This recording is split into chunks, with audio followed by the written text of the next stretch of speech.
сова и змея, крокодил и птица, паук и лягушка, бородавочник и мангуст.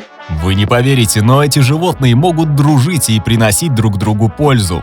Такое явление называется симбиоз и встречается в природе нередко. Сегодня же я расскажу вам о самых необычных примерах симбиоза животных. А если вы досмотрите видео до конца, то узнаете, с каким водоплавающим зверем успешно сотрудничают бабочки. Приятного просмотра!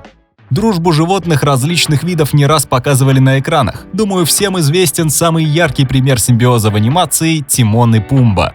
Образы мангуста и бородавочника не придуманы из головы. Эта парочка действительно дружна и в реальном мире. Посмотрите сами. Вот мангуст, вот бородавочник. А это…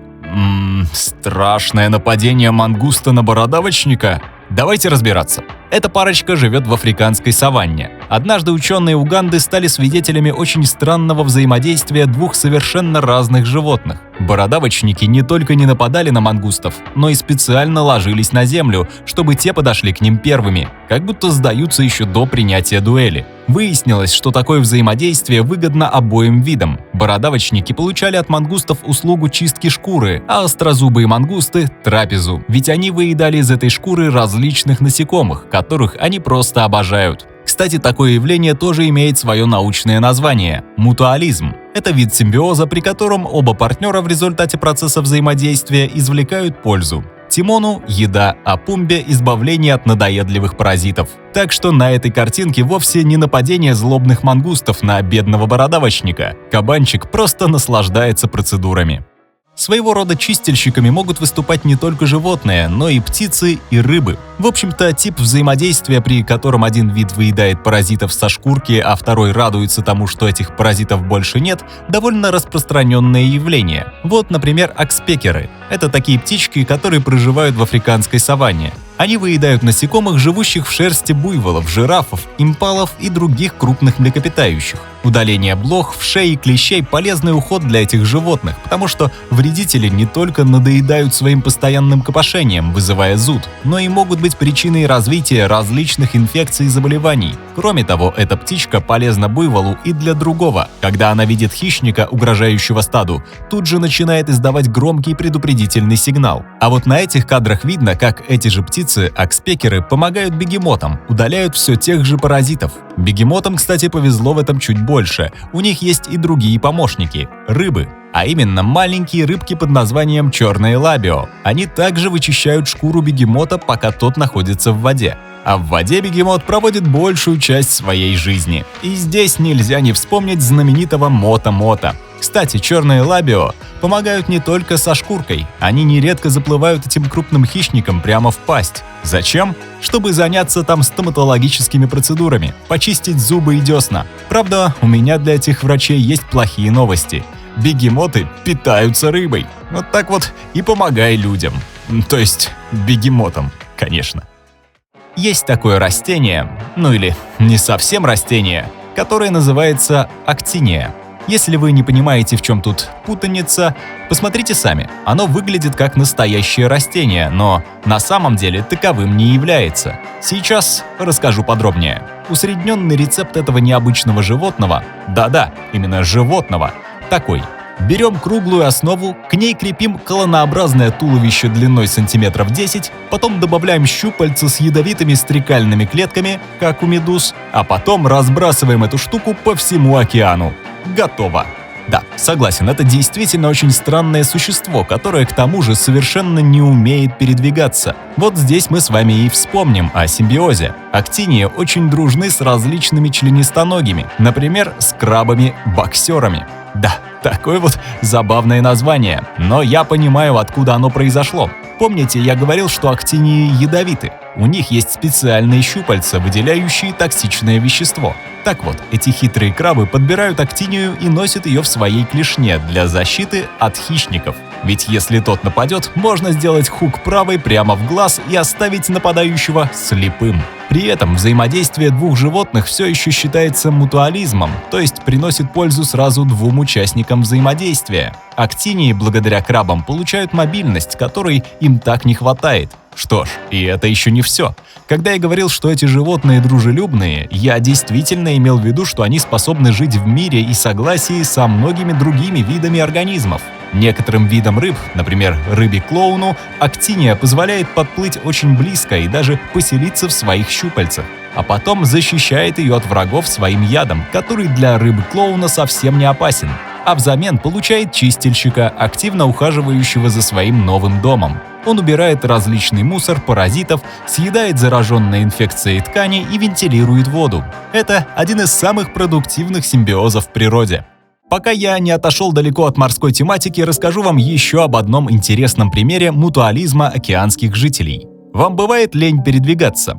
Мне вот по утрам иногда так не хочется вставать с кровати, чтобы идти на работу. И похожее чувство знакомо и рыбам-прилипалам. Эти лентяи настолько сильно не хотят двигаться самостоятельно, что регулярно цепляются за какое-нибудь водное такси, чтобы добраться до пункта назначения. Интересно, что чаще всего для этой цели рыбы-прилипалы выбирают акулу. Да, вы не ослышались, этого грозного хищника, который мог бы спокойно ими полакомиться. Но он не делает этого, потому что ремора, это другое название этой рыбки, очищает своего предводителя от паразитов.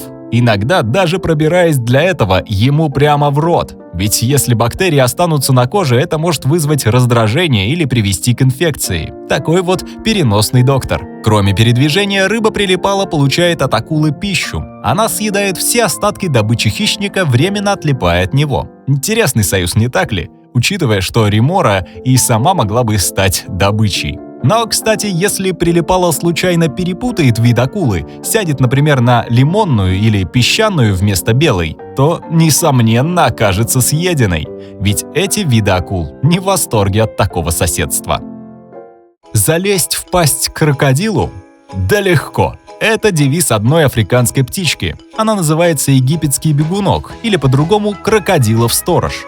Еще в V веке до нашей эры греческий историк Геродот стал свидетелем необычной сцены в египетских пустынях. Маленькая птичка залетела в рот к крокодилу, а тот свою пасть не захлопнул и даже позволил птичке покопаться у него в зубах и спокойно улететь. Позже свидетелей чего-то подобного стало еще больше. Да что уж там говорить, вот, фотография, вещественное доказательство. Некоторые ученые предположили, что это пример мутуализма животных. Птичка забирает из пасти крокодила остатки пищи, а крокодил получает бесплатную гигиену полости рта. Но на самом деле этот хищник не нуждается в чистке зубов. Он открывает свою пасть только для того, чтобы наловить побольше мух, а не для того, чтобы посетить прием стоматолога. Ведь зубы у него сменные. Когда старые вынашиваются и выпадают, на их месте тут же вырастают новые. Крокодил может спокойно в течение всей своей жизни сменить каждый зуб не менее 50 раз. И это абсолютно бесплатно. Вот бы мне так. Ну а как же птичка? Почему крокодил ее не ест? Все просто. Она все же приносит ему пользу. Египетский бегунок действительно любит полакомиться остатками пищи из пасти крокодила, а потому вьет свое гнездо прямо рядом с крокодильей кладкой. Если видит угрозу, выполняет роль часового, громко кричит. И тогда крокодил бросается защищать свое потомство. Посмотрите на это фото. Кажется, что оно сделано буквально за секунду до трагедии. До трапезы огромного паука маленькой лягушкой. Однако, к счастью, все далеко не так. Вы спросите, почему к счастью? Ведь паук останется голодным. Все дело в моих личных предпочтениях. Я больше люблю жабулек, чем пауков. Вот эти лохматые меня совершенно не интересуют.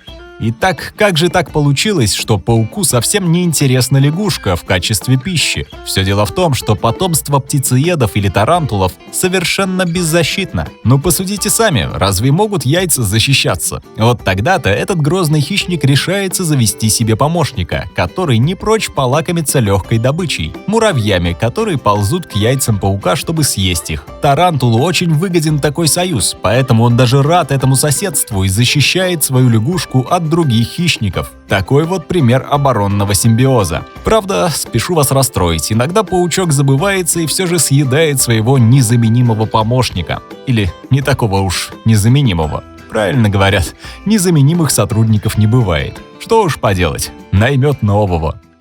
Несмотря на все, о чем я рассказал вам ранее, ученые обнаружили, что птицы очень редко вступают в симбиоз с другими живыми существами. Тем не менее, все же они вступают. Поэтому сейчас вы узнаете, зачем североамериканские совы подкидывают змей в свои гнезда. Представьте, вы слетали на охоту, принесли своим детенышам кучу мышек и крупных жуков, а вашу добычу воруют паразиты, поселившиеся в гнезде, оставляя ваше потомство голодным. Представили? О сове и представлять такое не нужно. Но она нашла решение этой проблемы. Она пригласила, или скорее притащила в свое жилище маленькую узкоротую змейку, которая поедает только мелких насекомых. В итоге все остались в плюсе. Маленькая слепая змейка, которой теперь проще находить пищу, и сова с совятами, которым теперь не грозит голодовка. Более того, ученые доказали, что птенцы в таком гнезде растут гораздо быстрее и становятся более живучими. Так что такой симбиоз оказался очень выгодным для обеих сторон. Вообще, организмы в природе никогда не существуют сами по себе, они всегда находятся во взаимодействии. Сейчас я вам показал некоторые примеры самой продуктивной формы взаимоотношений животных – мутуализма. Однако существует еще и комменсализм. О нем я вам тоже расскажу, но чуть позже. А сейчас хочу поразмышлять об угрозах симбиозу. С климатическими изменениями в принципе все понятно. Некоторые виды взаимодействующих животных в результате изменения среды обитания отдаляются друг от друга и уже не могут помогать в тех или иных процессах. А что насчет человека? Может ли он стать угрозой симбиозу некоторых видов животных? Мой ответ – да. И сейчас я вам покажу яркий пример. Это медоуказчик. Небольшая птичка, которая всегда знает, где находится мед. Вот только подлететь к нему не может, хотя очень его любит. Проблема заключается в агрессивно настроенных пчелах. Они имеют склонность жалить все, что незаконно проникает в их дом, в том числе наглую птичью морду. А медоуказчик, очень хочет жить, поэтому без посторонней помощи ему никак не обойтись. Он придумал хитрый трюк. Можно громкими криками привлекать внимание того, кто способен помочь, например, человека, и постепенно отвести его к тайнику с медом. Тогда человек сломает улей, пчелы улетят, а медоуказчик сможет полакомиться остатками меда. Этот план сработал на все 100.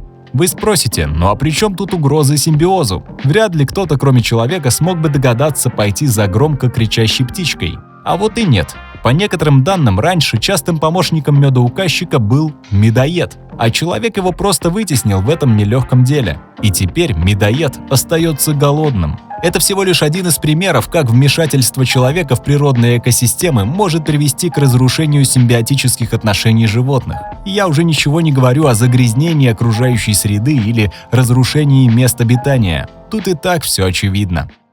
А теперь расскажу вам о комменсализме. Оказывается, симбиоз – это не обязательно получение выгоды сразу двумя участниками взаимоотношений. Этот термин применим еще и тогда, когда лишь один организм получает пользу, а второму при этом не наносится вред. Здесь приведу сразу несколько примеров, не буду подробно останавливаться на каждом из них.